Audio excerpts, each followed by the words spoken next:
Hello, my friends from YouTube.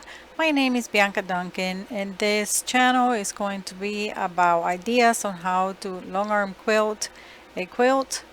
I do quilts for hire, and this one right here was my first one that I did for hire. I was extremely nervous when I was quilting this quilt, but I had a lot of fun.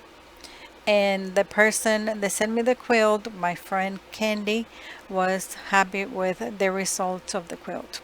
I did a lot of stitching in the ditch on her piecing, and then on the empty spaces, which is the white sections, I just went and let my imagination go wild.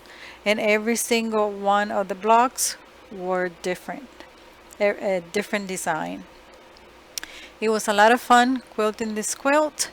Maybe it will give you some ideas so that you can put on your own quilts.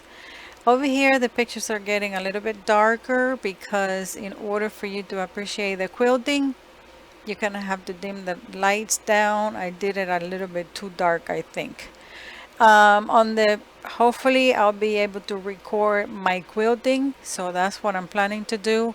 I didn't do that. I was too busy quilting my first quilt, so I did not record anything on it. So I hope that you enjoy this little short video. Hopefully for the next time I'll have some videos of my quilting. Thank you for watching.